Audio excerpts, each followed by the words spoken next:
irmãos e amigos, todos que fazem a Associação Espírita O Caminho da Luz. Deixa só estabilizar para mim. Estamos ao vivo agora. Olá, meus queridos irmãos e amigos, em especial aqueles que fazem a Associação Espírita O Caminho da Luz. Nós estamos ao vivo através da página do Facebook da instituição para realizarmos mais uma noite de estudos, e eu agradeço imensamente a todos aqueles que se encontram conosco nesse momento, tanto dos encarnados quanto dos desencarnados. Enquanto alguns espectadores entram conosco ao vivo, muitos de vocês estarão assistindo a gravação, e para que possamos dar andamento com a divulgação da doutrina espírita, peço a todos que, se gostarem do vídeo, curtam o vídeo, compartilhem o vídeo, para que dessa forma possamos alcançar e acalentar mais e mais corações através da mensagem do nosso irmão, do nosso Mestre Maior, Jesus. Estamos hoje inseridos em um contexto social, um contexto pandêmico, que acima de tudo nos dilata a consciência, nos dilata a perspectiva do processo evolutivo que todos estamos inseridos.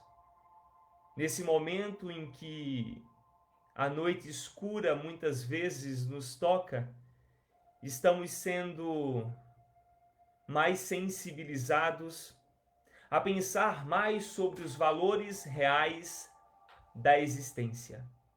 Valores estes que fogem muitas vezes aos valores materiais, mas que se encontram sedimentados no mundo espiritual, nas palavras de Jesus, nas leis universais que regem o nosso planeta, que regem o universo, e Deus, detentor de todas essas leis. Vamos, já que estamos com alguns amigos, vamos iniciar aqui deixa eu só ativar aqui. Não, tá tudo certinho. Vamos iniciar fazendo a nossa prece, fazendo os nossos agradecimentos e rogando a Jesus a oportunidade de trabalharmos aqui as lindas passagens que com certeza nos fazem vibrar o coração.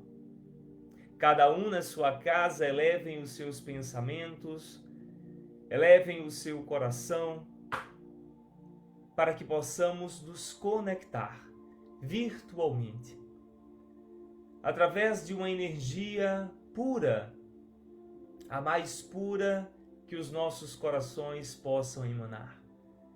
Estaremos nas próximas horas unidos mentalmente, espiritualmente, pela teia do amor.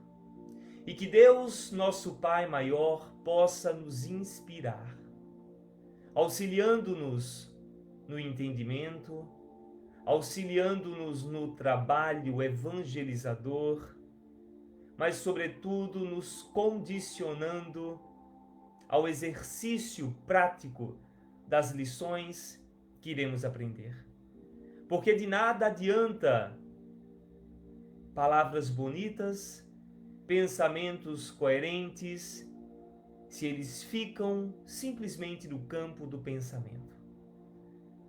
Sentimos, Senhor, a necessidade, cada dia mais, de aplicarmos as Suas palavras na nossa vida, de nos acalentarmos nos Teus bálsamos salutares, que possamos nesta noite deixar os nossos problemas, as nossas dores, as nossas incertezas e angústias nas Tuas mãos, a fim de crescermos e aprendermos mais e mais. Pedimos a permissão do nosso Mestre Jesus e a companhia dos nossos guias e mentores que nos auxiliam na realização do trabalho, para juntos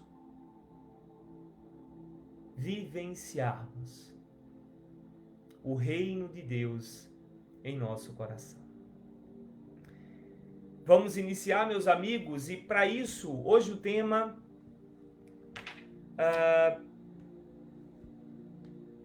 da nossa palestra hoje é os puros de coração. E como nós iremos, daqui a bem pouquinho, reler esse trecho, essa passagem de Jesus, eu vou ler um pedacinho de um trecho do livro Há 2000 anos, psicografado pelo querido Chico Xavier, pelo Espírito Emmanuel, quando ele nos faz menção exatamente a frase que nós iremos trabalhar hoje.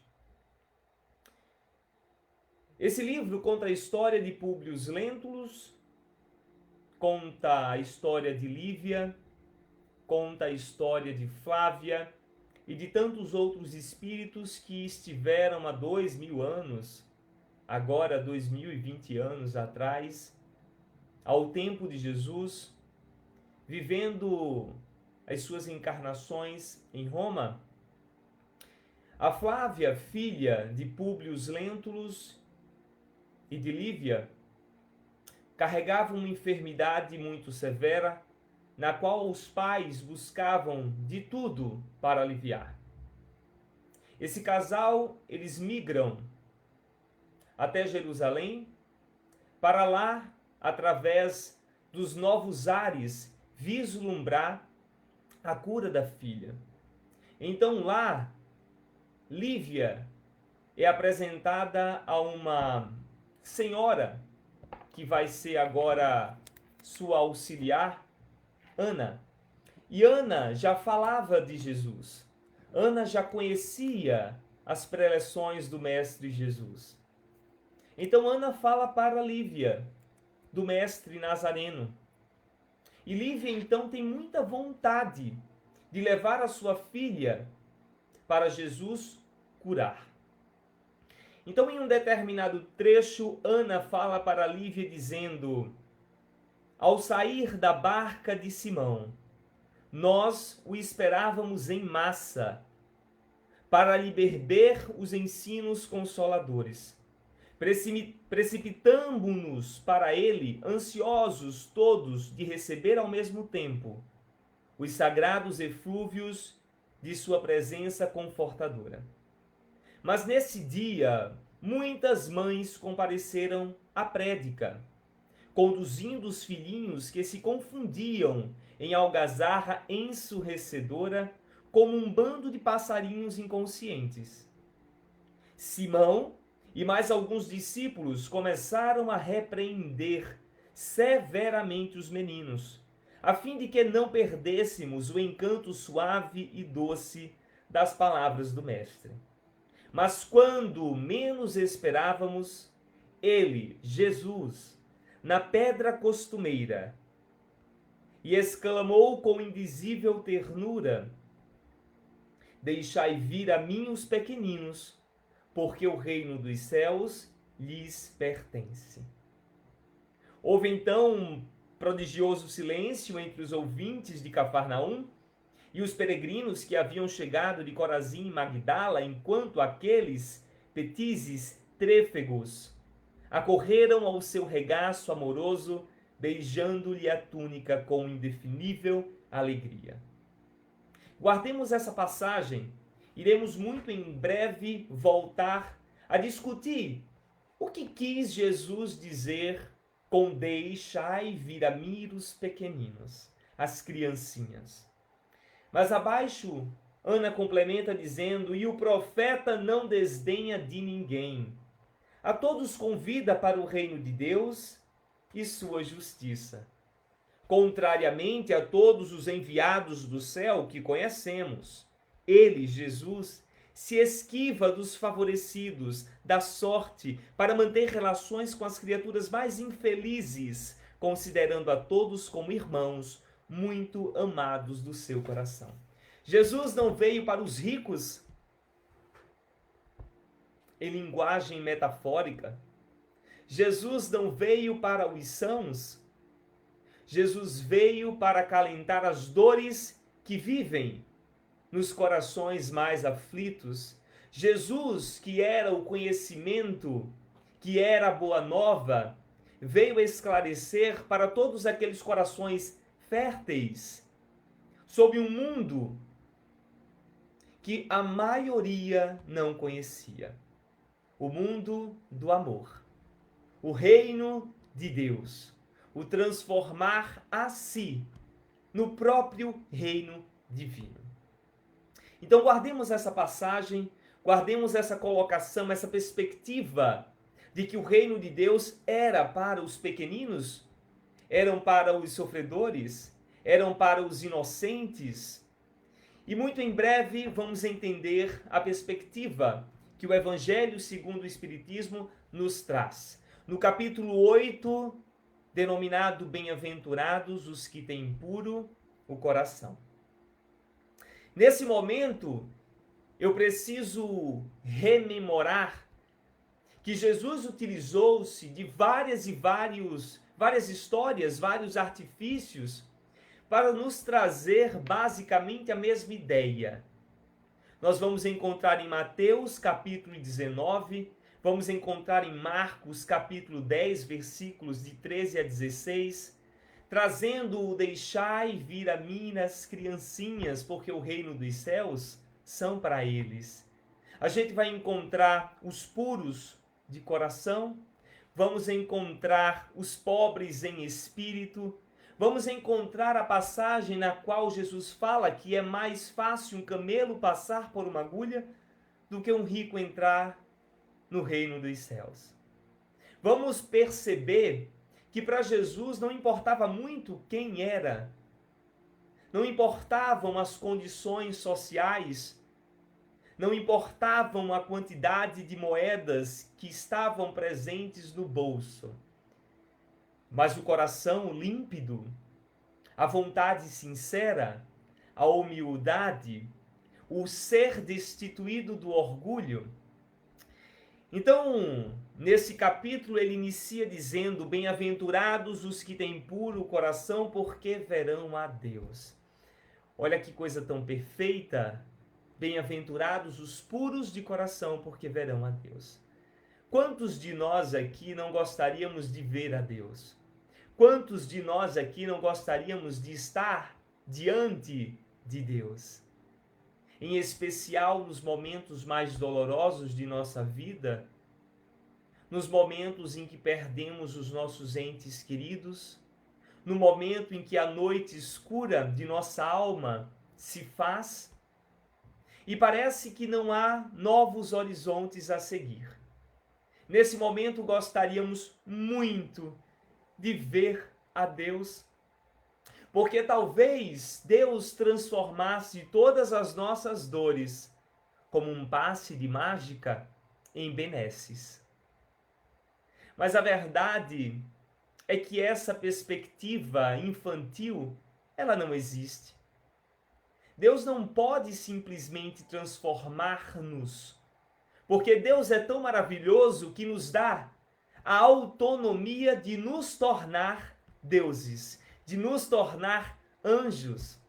No próprio livro dos Espíritos, na pergunta 129, se eu não estou enganado, ele questiona sobre se os anjos, se todos aqueles indivíduos extremamente evoluídos, se todos passaram e precisaram vencer as suas próprias dificuldades, e os Espíritos dizem que sim, todos eles passaram, uns mais fáceis, outros mais difíceis, mas passaram pelo processo de burilamento. E só agora esses anjos, eles têm a total compreensão do que é Deus. Nós ainda estamos tão arcaicos que imaginamos o antropomorfismo divino. Ainda vemos Deus como um homem, como um ser humano, coisa que não é. Mas como podemos entender Deus? Na sua integralidade, apenas os espíritos de Skol, aqueles espíritos mais evoluídos. Pois como então, pergunto eu aos senhores, querem ver Deus? Senão através da purificação dos nossos do nosso coração, dos nossos sentimentos. O bem-aventurados os que têm puro coração, porque verão a Deus, não deve ser entendido como apenas aqueles que hoje são muito bons, ou são puros, ou são inocentes, ou são destituídos de todas as vaidades. Não. Mas é preciso entender essa perspectiva como um convite ao processo de melhoramento, ao processo ativo de purificação, ao processo constante, diário, de ser melhor do que eu fui. Porque nada vem de graça, vocês concordam? Nada vem de graça. Nós utilizamos aqui no mundo material dizendo que nada é dado de graça. A verdade é que nós precisamos trabalhar muito para sermos merecedores de tal conquista. Precisamos melhorar para alcançar o reino dos céus, não precisamos? Se nós queremos ser acolhidos, por exemplo, no nosso lar, nós precisamos melhorar e muito quem somos. Imagina só ver a Deus. É por isso que em todo momento, essa doutrina maravilhosa, a doutrina dos Espíritos, nos ensina que é preciso arregaçar as mangas e fazer acontecer. Não há magia, não há instantaneidade. O que há é empenho, esforço, são quedas e subidas. Morrer, renascer, morrer novamente. Não é essa a perspectiva que o Kardec nos traz? Precisamos estar sempre no trabalho, para que sim, nos tornemos puros. Bom, a ideia central da nossa noite hoje é perceber e discutir o que são esses puros. Como entender essa pureza e como nos tornar puros. Então, no item 2 do próprio Evangelho, nós vamos encontrar quando ele fala assim, trazendo uma passagem de Marcos, capítulo 10, e ele fala: apresentaram-lhe então algumas crianças. Peguem agora aquele texto que nós lemos do há 2000 anos, a fim de que ele, Jesus, as tocasse, e como seus discípulos afastassem com palavras ásperas os que lhes apresentavam, Jesus, vendo isso, zangou-se e lhes disse: deixai que venham a mim as criancinhas, e não as impeçais. Ô meus irmãos, eu quero chamar a atenção a todos que se nós não continuássemos com a leitura, nós poderíamos, assim como todas as grandes falas do nosso Mestre Jesus, multifacetadas, trazendo diversas e diversas lições, aqui nós poderíamos entender simplesmente que as crianças, que todos, não só os adultos, mas todos, adultos, crianças, homens, mulheres, jovens, sofredores, ricos, pobres, todos mereciam saber, tomar ciência dos conhecimentos e das pregações de Jesus. Todos mereciam, inclusive as crianças. Então ele diz: deixai que venham a mim as criancinhas, e não as impeçais, porque essas crianças, e agora chamando para o papel educativo, são os elementos, são as ferramentas que irão construir um futuro melhor. A nossa sociedade hoje, ela melhorará com as crianças do agora. E simplesmente por isso nos chama a atenção a perspectiva de que precisamos ter a responsabilidade no processo educacional das nossas crianças, incutindo sim o intelecto, mas trabalhando também os quesitos morais, trabalhando também os princípios de Deus, a história de Jesus e, sobretudo, o amor e desenvolvendo esses sentimentos nobres que só quem vivencia a doutrina, vivencia na prática a doutrina de Jesus consegue. Mas o Evangelho ainda nos traz um complemento. Então o complemento diz: porquanto o reino dos céus é para os que se lhes assemelham. E nesse momento nós temos claramente as criancinhas sendo utilizadas de exemplificação. Mas, meu Deus, o que é que essas crianças têm que podem servir de exemplificação? O que é que as crianças são? As crianças são humildes, elas são ingênuas, elas são destituídas das vaidades mundanas, do orgulho. E nessa perspectiva é que Jesus utiliza metaforicamente as crianças para dizer que todos nós precisamos ser como elas, que brigam sim, mas que pedem desculpas e não guardam rancor, por exemplo. E ele complementa dizendo: digo-vos em verdade que aquele que não receber o reino de Deus como uma criança, nele não entrará. Precisamos ser crianças para merecer o reino de Deus. Precisamos, então, desencarnar como crianças para acessar o reino de Deus? Claro que não. Precisamos guardar na alma, na pureza da consciência, dos nossos sentimentos, a ingenuidade das crianças, a humildade das crianças, a simplicidade das crianças que brincam com um celular, mas também com uma garrafa PET. Basta encher de pedras e dá para essa criança, que dentro da sua própria criatividade, ela faz daquilo um brinquedo maravilhoso. Nessa perspectiva é que precisamos nos descapar, precisamos remover as nossas armaduras, os nossos casacos pesados do orgulho, da vaidade, para deixar com que a luz que vive no íntimo de todos nós brilhe. E assim sermos merecedores de ver, de entender e de alcançar o reino dos céus. A pureza do coração é inseparável da simplicidade e da humildade. Olha os puros de coração. Os puros de coração, e portanto são esses os bem-aventurados que terão um lugar no reino de Deus. Entendam esse reino não com ouro, mas um reino de amor. Um reino construído inicialmente nos nossos corações, enquanto ainda estamos aqui na terra, não só depois da nossa existência terrestre.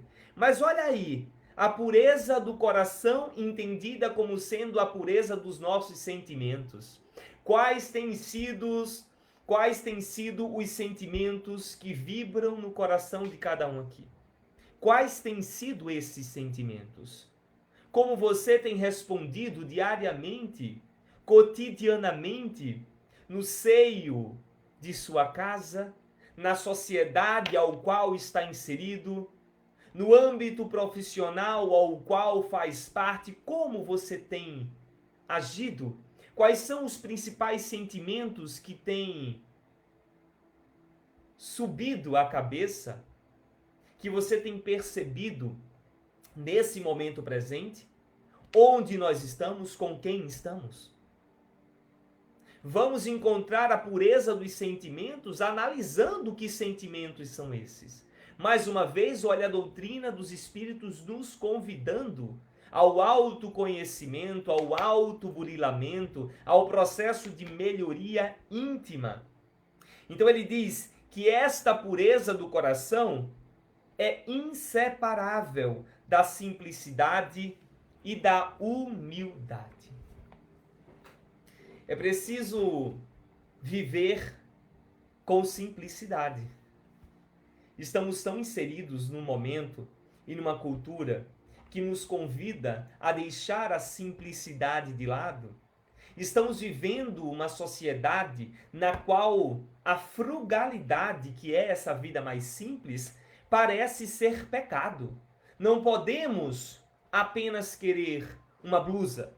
Precisamos comprar mais, porque elas estão em promoção. E nessa perspectiva vamos encontrando tantos outros elementos que nos convidam a deixar essa vida frugal, a deixar essa vida simples para outro momento. Porque agora preciso eu ter, e tendo serei. Essa é a perspectiva mais enganosa de todas.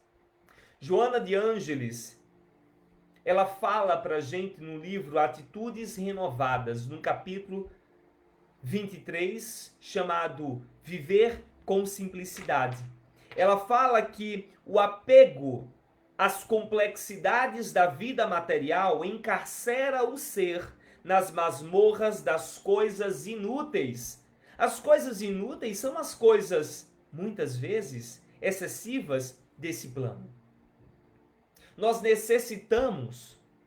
precisamos viver com os elementos materiais, mas não para os elementos materiais. Nós necessitamos ter um aparelho telefônico, mas nós não fazemos disso o sentido da nossa vida, porque tudo que é matéria fica aqui nesse plano.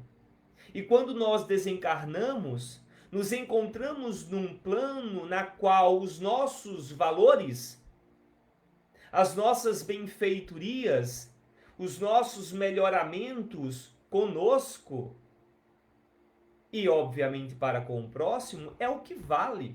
Levamos, quando morremos, o que carregamos no coração.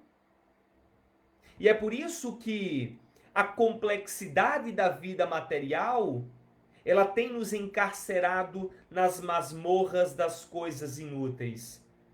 A que atribui significados que realmente não possuem. Quantos de nós não abrimos a boca para dizer: ah, se eu tivesse a vida de fulano ou de fulana, seria mais feliz? Porque você computa na vida de fulano e de fulana, muitas e muitas vezes, os gozos materiais, sociais, o conhecimento, o papel de destaque que você gostaria de ter. Quando, na verdade, ninguém pensa: se eu tivesse a vida de Madre Teresa. Não é verdade? Nós não pensamos: ai, quem me dera ter a vida de Chico Xavier. Não! Nós não falamos dessa forma, porque de uma maneira geral, ainda na nossa perspectiva, viver a simplicidade é uma vida de sofrimento, é uma vida de dor, coisa que não é verdade. Ainda no capítulo, Joana nos diz: insatisfeito com o que tem e com as formas como se expressa, ou seja, nós, seres humanos, ainda insatisfeitos com o tanto que temos, porque sim, temos muito, e insatisfeito também a maneira como eu me expresso, afeiçoa-se a aparência frívola que proporciona status, embora ao preço do sofrimento decorrente da insatisfação pessoal. Porque nada disso nos preenche, nada que está no plano material nos preenche enquanto sentido existencial. Mais uma vez, nós precisamos viver e valorizar esses elementos transitórios que Deus nos proporciona, porque com eles podemos construir. O que Deus nos dá e o que nós temos nesse mundo deve ser entendido como ferramentas de construção e de burilamento. A condição financeira que eu tenho, a condição intelectual que eu tenho, os aparelhos tecnológicos ao meu dispor, todos esses elementos são elementos que me favorecem evoluir e crescer. Então pegue o seu celular e grave uma mensagem de amor e publique nas suas redes sociais. Utilize da sua capacidade do conhecimento na língua inglesa para traduzir textos em inglês, mas que falam sobre o autoconhecimento, o automelhoramento, sobre a vida dos espíritos, sobre um processo de melhoria, sobre a exemplificação de Jesus. Utilize as ferramentas que você tem e que Deus nos proporciona transitoriamente para evoluir e para ajudar os outros. É assim que precisamos entender. E não o celular que funciona como status. Ou as roupas belas do shopping que nos permite desfilar o orgulho e a vaidade sob os olhos também adoentados do outro. Uma vida simples, portanto, abre espaço para reflexões e amadurecimento psicológico que proporcionam paz. Tornar-se indispensável, pois, trabalhar os fatores da simplicidade, a fim de que a vida se torne agradável e plena, sem angústias nem medos. Olhe os puros de sentimentos, puros de coração. Eles não carregam o orgulho que grita a necessidade de nos bem vestirmos o tempo inteiro ou de aparentarmos sempre a melhor face estética, frívola ao outro. A simplicidade que vive com o que tem, que agradece o que tem e que é o que se é. Esses puros de sentimentos são os simples, são os humildes. Então ela termina dizendo: bem-aventurados, disse Jesus, os puros e os simples de coração. A simplicidade, portanto, é a etapa evolutiva que se deve alcançar treinando-se renúncia e abnegação. Meus irmãos, não precisamos começar a viver uma vida de miséria, até porque a miséria não faz parte dos planos de Deus. A miséria, a dor, o sofrimento, essas não são criações divinas, são criações de nós, seres humanos, que, criados simples e ignorantes, fomos caindo nas amarras, infringindo a lei de Deus e, portanto, abraçando para si as provas e os desafios que nos permitem ainda transmutar, evoluir, porque quando nós infringimos a lei de Deus, em especial a lei do amor, nossa consciência nos culpa e ela só nos liberta diante do sofrimento. Então é preciso ainda vivenciar todas essas amarguras desse plano, dessa vida, para que possamos vencer amanhã. E olha que lindo, a simplicidade como etapa evolutiva. Todos nós, em algum momento, iremos vivenciar essa simplicidade. E a simplicidade pode ser para você diferente da minha. A simplicidade não precisa ser obrigatoriamente dentro do âmbito material. A simplicidade também passa no aspecto alimentício, quando o excesso ele é removido. A simplicidade das palavras, a simplicidade do ouvir. Não precisamos apenas desdobrar essa perspectiva para o âmbito econômico. Ainda assim, todos nós sabemos onde o calo aperta. Talvez você goste de comprar muitas blusas e talvez você reconheça que isso é um excesso para si. Talvez para o outro não, diante de sua necessidade. Percebam onde se encontra o excesso. Não é tirar o que se gosta, mas é diminuir o excesso. Iniciemos dessa forma. Demos um primeiro passo e vamos nos apropriar para depois darmos o segundo. A felicidade na terra independe do que se tem. Não importa se muito tem, se pouco tem, mas se constitui de tudo aquilo que se cultiva interiormente, em amor e em simplicidade. O que temos cultivado interiormente, o que temos cultivado no nosso dia a dia, o que temos querido cultivar. Para que nós estamos nesse mundo? Qual tem sido a tua funcionalidade nesse mundo? Qual tem sido o teu objetivo nesse mundo? Avalia-te.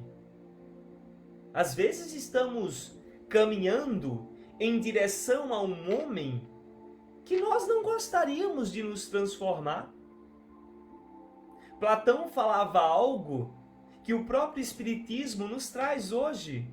Claro, um grande pensador completamente inspirado, quando ele dizia que nós precisávamos avaliar diariamente se as minhas ações de hoje me aproximaram do homem que eu quero ser, ou se me distanciaram do homem que eu quero ser. E façamos desta forma as devidas correções, os devidos ajustes para nos transformar, para vivenciar nesse mundo e nos preparar para o mundo futuro. Vamos pegar agora, para a gente discutir ainda a pureza de coração, Mateus capítulo 5, versículo 3, bem-aventurados os pobres em espírito, quando Emmanuel nos traz na obra do Reformador, na revista Reformador, página 140 de 1959, quando ele nos traz dizendo a humildade, pois que nós vimos aqui que a pureza de coração não está destituída, obviamente, da humildade. A humildade é o ingrediente indefinível e oculto sem o qual o pão da vida amarga invariavelmente na boca. É preciso humildade. Humildade que em termos estritos significa reconhecer as nossas limitações. O ser humilde é aquele que reconhece que está no caminho e que, portanto, sabe que não é perfeito e, por não ser perfeito, não veste a armadura da perfeição. O orgulho, muitas vezes, nos impede de vivenciar a humildade. Orgulho esse que no próprio Evangelho nós vamos ler quando ele diz: a pureza de coração exclui toda a ideia de egoísmo e de orgulho, duas grandes chagas. O orgulho que nos aprisiona, o orgulho que nos coloca na condição penosa da vida. Que sentimento é esse que carregamos em nós? Que pagamos ao preço do sofrimento ainda para tê-lo. Porque todos nós, que ainda temos o orgulho gritando em si, paga este elemento com penosos sofrimentos. O orgulho é uma âncora amarrada no pé, nos impede de evoluir, porque nos impede de nos entendermos como criaturas em construção. Impede de ver os nossos defeitos e, portanto, se não tem um defeito, não tem o que melhorar.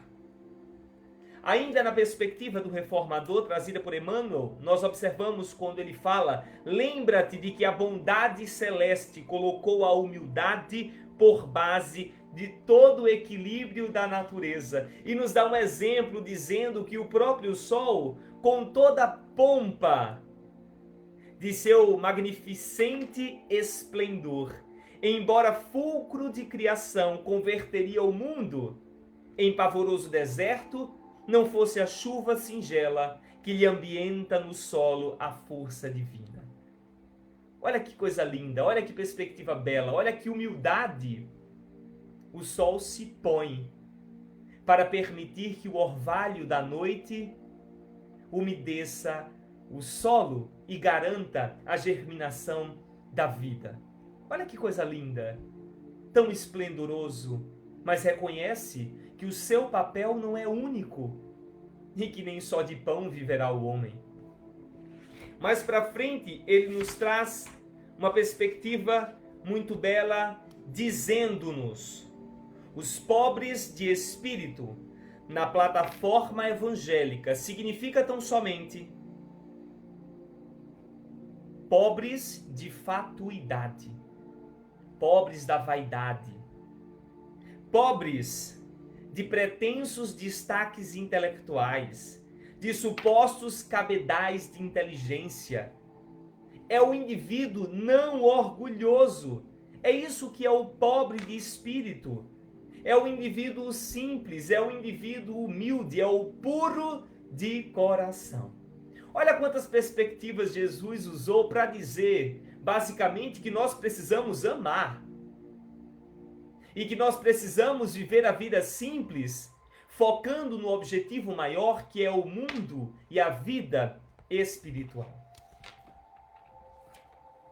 Por isso é que Jesus toma a infância como emblema dessa pureza, do mesmo modo que a tomou como o da humildade.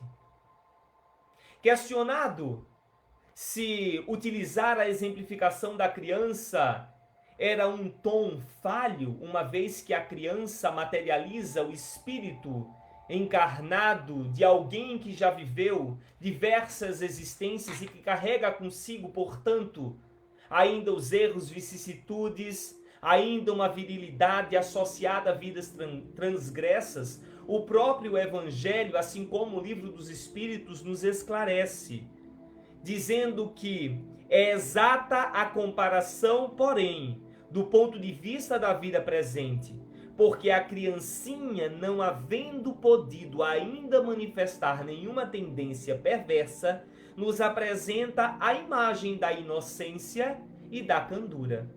Olha que coisa tão interessante e bela, o mecanismo reencarnatório e as leis que nos garantem viver novamente novas oportunidades em roupagem diferente. Somos espíritos milenares. Quantas encarnações não já temos na bagagem? Quantas coisas boas talvez nós tenhamos construído? Mas olha, quantas coisas perversas não fizemos. E diante da nossa condição nesse mundo, fica muito claro que, claro, sim, fizemos coisas boas, mas ainda grita os defeitos, os erros. Estamos aqui em processo reparativo dos males que cometemos. E é por isso que precisamos agradecer cada dia a oportunidade do sofrimento. Porque esse sofrimento do agora, a chave para acessar o reino de Deus amanhã. E olha que interessante, então a criança ela reencarna e ela ainda não consegue exprimir em toda a sua integralidade quem ele foi, ou as características viris de outrora. Isso porque durante a preparação reencarnatória, nós temos o esquecimento e nós temos um acompanhamento de desenvolvimento espiritual e orgânico. Há duas razões para que isso aconteça.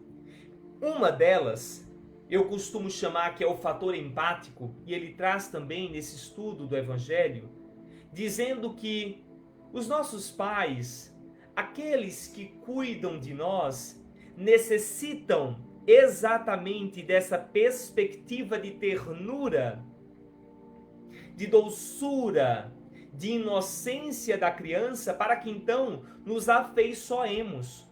Se nós, pais, encontrássemos nas nossas crianças de 5, 4, 6 anos, de 2 anos, os aspectos e caráteres mais viris, os erros cometidos, as tendências, nós não conseguiríamos nos familiarizar, não conseguiríamos nos empatizar, não conseguiríamos ser quem somos para essas crianças. E a misericórdia de Deus é tão grande, e Ele sabe tanto que nós ainda estamos a caminho, que nos permite receber essas crianças nessa perspectiva.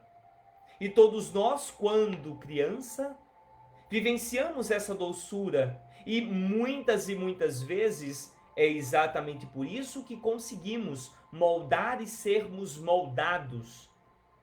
Conseguimos aparar ainda algumas pequenas arestas. Olha que bondade divina. Deus ama todos. Jesus ama todos. Jesus ama do bom ao mal, da criança ao idoso, do que exprime as suas características mais severas e daqueles que são mais doces. Deus, Jesus, ama todos, nós não. E por isso mesmo recebemos nos braços essas crianças, ainda tão suavizadas dessas características adultas. Um outro fator é porque há um comprometimento orgânico com o desenvolvimento do espírito.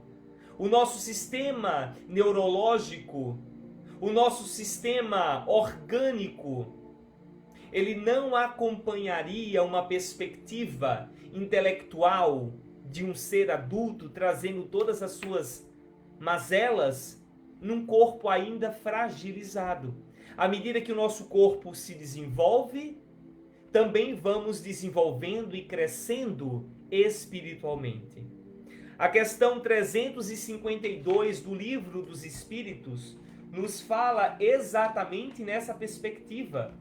Quando Kardec questiona, ao nascer, o espírito recobra imediatamente a plenitude de suas faculdades?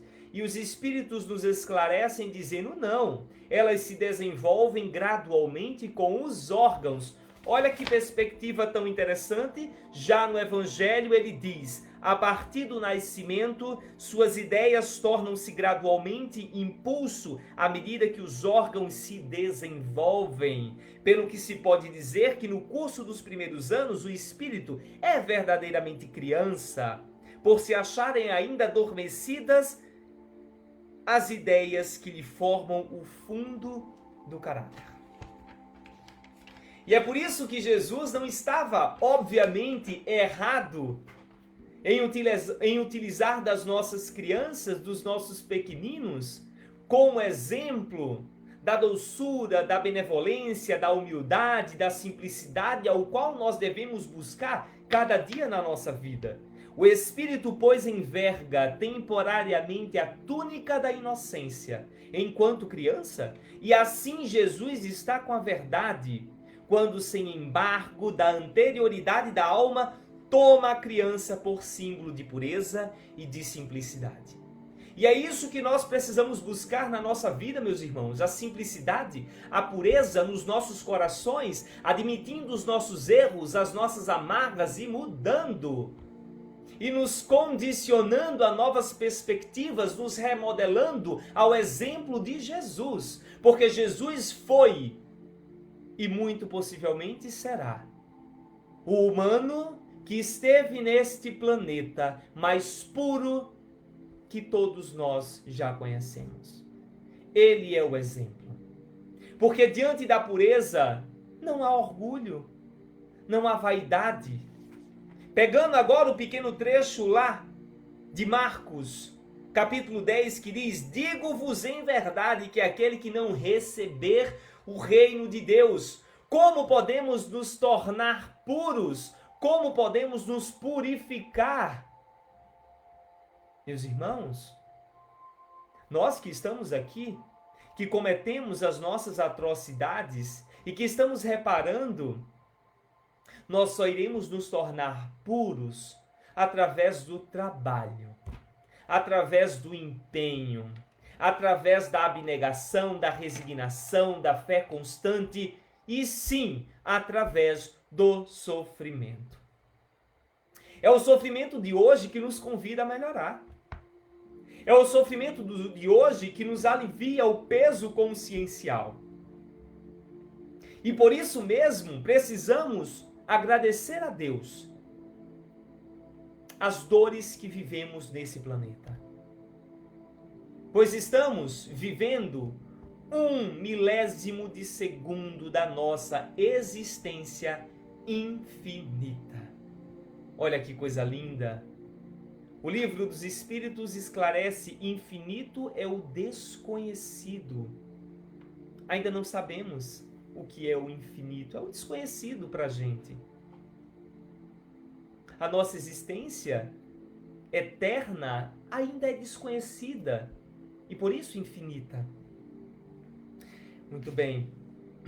Vamos pegar agora um trechozinho, nós já estamos a 50 minutos e eu não quero finalizar em tanta pressa. Eu quero que dê tempo para que possamos fazer a nossa prece. Então vamos partir para Mateus capítulo 5, versículo 8, quando ele diz: bem-aventurados os limpos de coração, porque eles verão a Deus. Meus irmãos, receber o reino de Deus como uma criança é receber esse sofrimento com simplicidade, com humildade, com fé, resignação.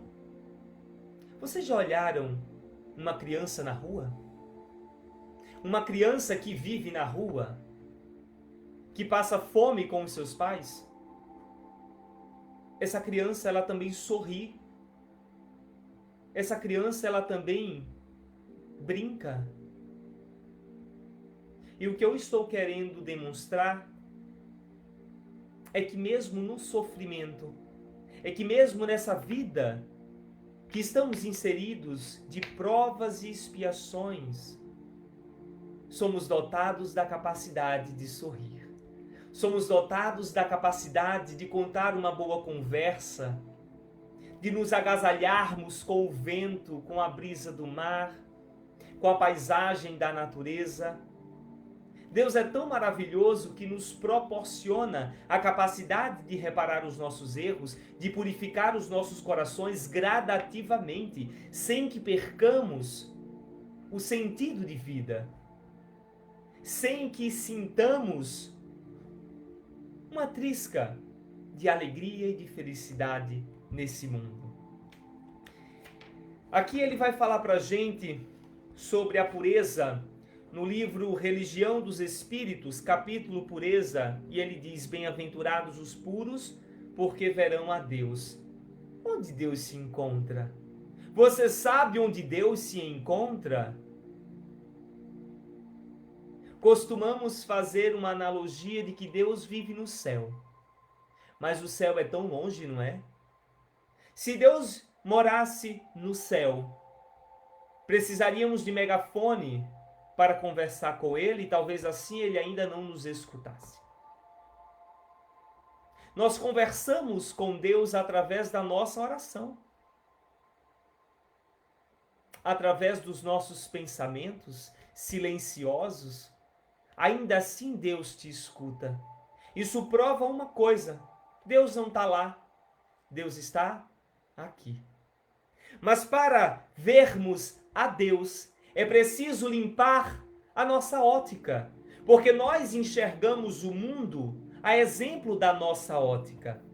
Cabe-nos, pois, lembrar como Jesus via no mundo da vida, para reconhecermos com segurança que, embora na terra saiba encontrar a presença divina em todas as situações e em todas as criaturas. Então Emmanuel nos diz que para muita gente Maria de Magdala era mulher sem qualquer valor, pela condição de obsidiada em que se mostrava na vida pública. Entretanto, Jesus via Deus naquele coração feminino. Para muita gente, Judas era negociante de expressão suspeita. Para Jesus, ele via Deus na alma inquieta do companheiro que os outros menoscabavam e estendeu-lhe o braço amigo até o fim. Para muita gente, Saulo de Tarso era guardião intransigente da lei antiga.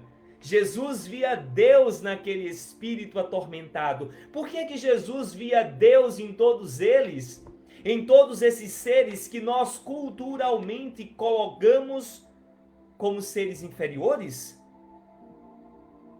Como aqueles traidores? Jesus via Deus porque na sua ótica só havia bondade e pureza. Portanto, Emmanuel nos diz: se purificares assim o teu coração, identificarás a presença de Deus em toda a parte, compreendendo que a esperança do Criador não esmorece em criatura alguma, e perceberás que a maldade e o crime são apenas espinheiro e lama que envolve o campo da alma. O orgulho, a vaidade são espinheiros, são lamas. Quantas vezes não nos justificamos o tempo inteiro para o outro? E nos justificamos porque, no fundo, carregamos um orgulho muito grande. Não queremos que o outro nos julgue errado, porque temos vergonha do que ele pode pensar de nós, e eu não quero isso porque sou tão vaidoso, tão orgulhoso. Limpemos o nosso coração, purifiquemos o nosso coração, e quando purificarmos, não vamos enxergar em nós simplesmente o defeito, vamos enxergar em nós chama divina em processo de lapidação. Não vamos olhar apenas o defeito do outro, mas vamos enxergar a potencialidade do outro, vamos enxergar o Deus que vive no outro. Por isso, bem-aventurados os puros de coração, porque esses puros de coração tomarão as dores e sofrimentos como chave do reino dos céus e enxergarão Deus não só no outro, mas em si. E nesse momento estarão entrelaçados com a teia de amor do nosso Pai Maior. Eu fico extremamente feliz. Nós estamos caminhando para o final da nossa live, há 56 minutos, o reloginho já está aqui me avisando. E eu quero agradecer a todos que estiveram presentes, a todos que me permitiram o momento de trabalho, porque para purificar é preciso sofrer, é preciso aprender a sofrer, é preciso se doar e é preciso, acima de tudo, vivenciar Jesus em nosso coração. Cada vez que fazemos uma leitura, cada vez que refletimos sobre Jesus, é um convite a uma vida nazarena, a uma vida crística. Precisamos nos esforçar cada dia mais no momento que estamos vivendo para nos aproximar de Jesus. Vamos fazer a nossa prece final por conta do tempo.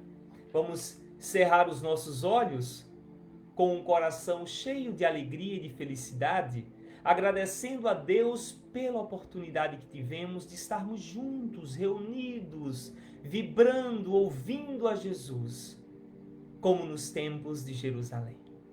Obrigado, Senhor Jesus. Obrigado, Pai amado, pela oportunidade de aprender.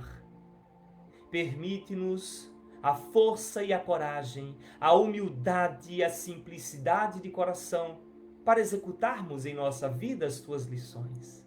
Agradecemos aos guias e mentores, aos protetores, pedimos aos enfermos, pedimos aos sofredores, pedimos às crianças, aos humildes, aos simples, aos sofredores, a todos aqueles que sentem necessidade de Deus no seu coração.